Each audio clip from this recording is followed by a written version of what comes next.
So, welcome to this week's edition of my Oak Leaves series, where I introduce you to different parts of myself and how they have all impacted and affected my work, my life, and ultimately the creation of my business called Living Oak Leadership. So, this is the third installment, and if you haven't yet, I'd encourage you to go back to my publication and go read up on the first two installments and meet two of my earlier parts. If you're not familiar what I'm talking about when I say parts work, it's based off of an approach and a modality called internal family systems, which has nothing to do with family therapy. It has to do with how we can meet the various different parts of ourselves and where they've been imprinted or impacted or traumatized or wounded, and the parts of us that have strength, courage, resilience.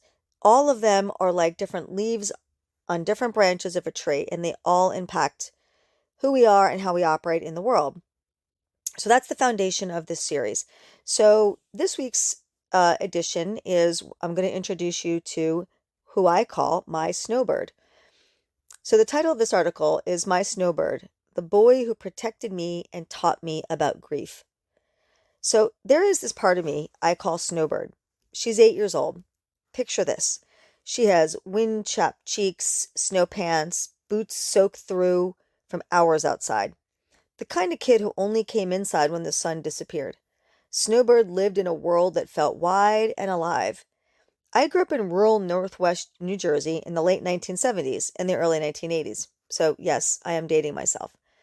We were far enough from New York City to feel like the real country, but close enough to the city to experience the excitement and opportunity that existed just over that horizon. When people hear New Jersey, they imagine highways and industrial sprawl and all the terrible and untrue, I might add, Jersey jokes. But where I grew up, it was mountains, lakes, horse fields, and long, winding back roads. Looking back, it truly was a paradise. It was safe and expansive and adventurous. Snowbird was an outdoor kid. Movement was her native language. Bikes, skateboards, swimming, running, football in the yard, basketball on my cracked driveway, baseball, and throwing balls back and forth constantly. If it moved, she, Snowbird, wanted to be in it, on it, or on top of it. And at the center of that small childhood universe was a boy named John Petrie. John was only a year older than me, but when you're little, one grade ahead feels like a lifetime of wisdom. He lived about a half a mile up the hill from my house on that same quiet back road. He actually entered my life when I was 5 years old. That was during the era of Little Blue, the part of me you met last week in that installment. Little Blue is the girl in corrective shoes and dresses that she hated. The little person who somehow already knew who she was, but still that soft clay in the hands of the world. John showed up during that fragile window. As a firstborn of 3 girls, he was the big brother I always wanted but didn't have of my own, because there was only girls in my house. He walked me to kindergarten, or the bus to kindergarten, every morning. I remember feeling completely safe beside him, not because he treated me like a helpless little kid, because he didn't. He never treated me like just a little girl in a dress. He treated me like an equal. Whatever the boys were doing, I was doing. He stood up for me when I needed it. He included me when others might not have. But he never made a show of protecting me. It was just effortless. I was just with him. It was just Ange and John. In a way I didn't understand at the time, John gave Little Blue something she needed at exactly the right moment in her development. He validated her strength. With John around, I could just be. And by being, I could be me and be safe doing it. Over the next few years, we were outside nearly every day together. We rode bikes endlessly, skateboarded down driveways, played football, basketball, baseball. I love speed. I love movement. I love the feeling of my body in motion. And so did John. By 8 years old, I had even taught myself how to drive our ride-on lawn tractor. I figured out how to hitch a trailer behind it and haul my friends around the yard like we were running our own miniature farm operation. Many things that you couldn't do or wouldn't think of letting your 8-year-old kids do these days. Movement became a core feature of my life. It still is. The story of why movement matters so much to me will unfold more in other parts of this Oak Leaf series, so stay tuned. But Snowbird was already learning it then, and John was the safety net that made it all possible.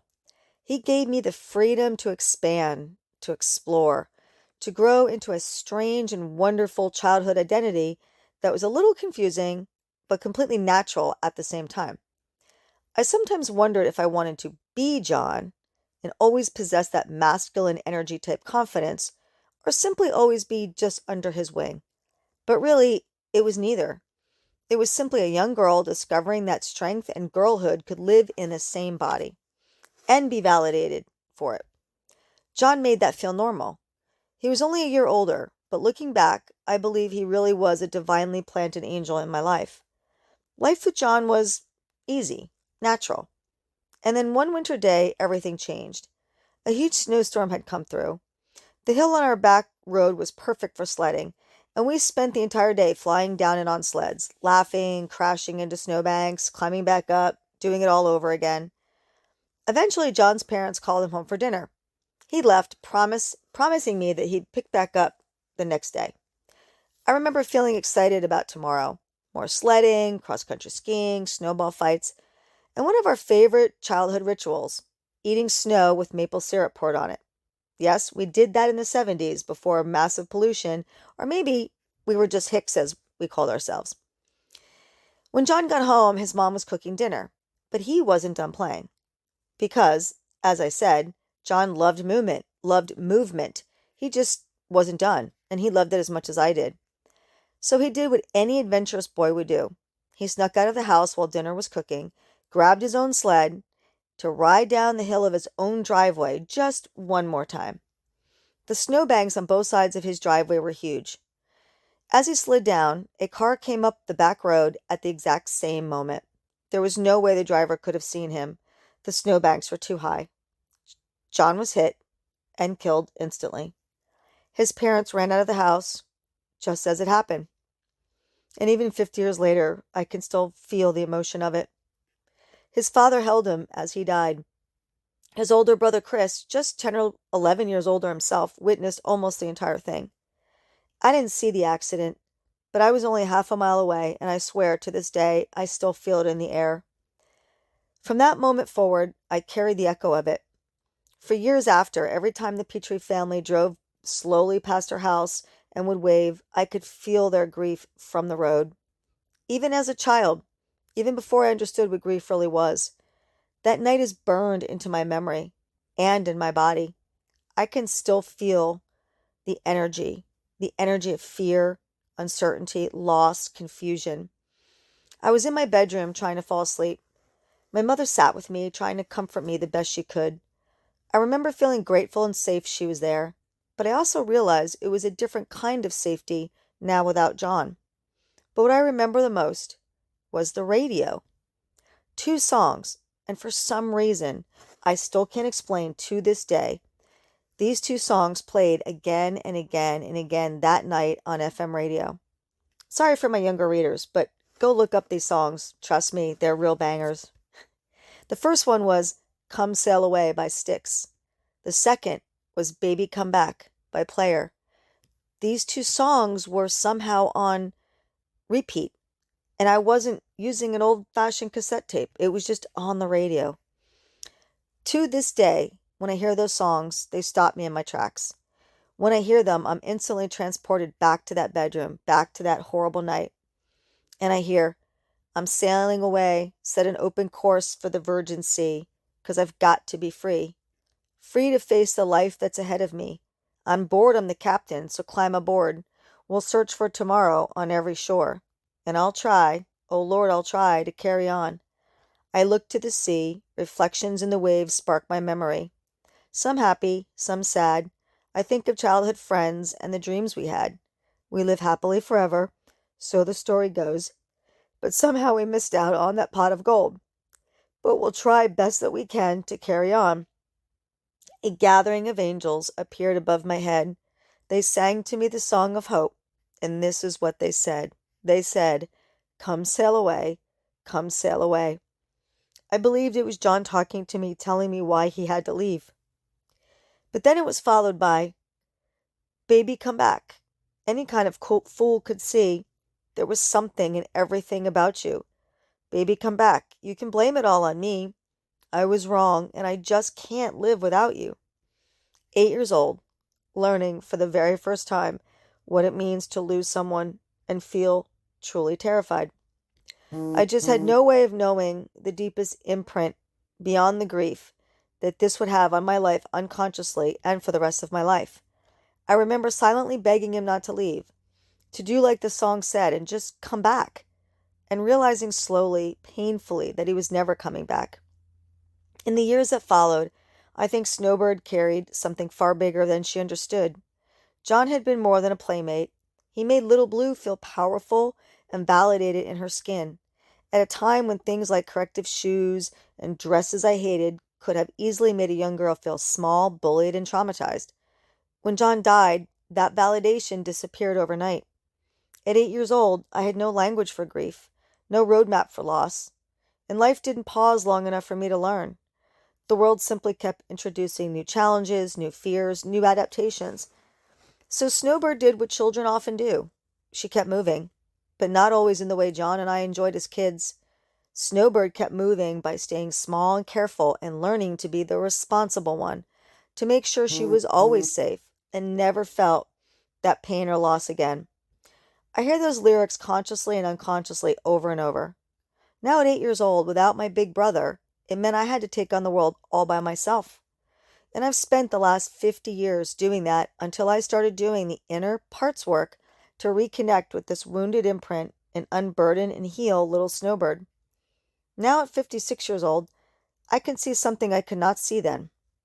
Losing John left a deeper imprint on my development than I ever realized.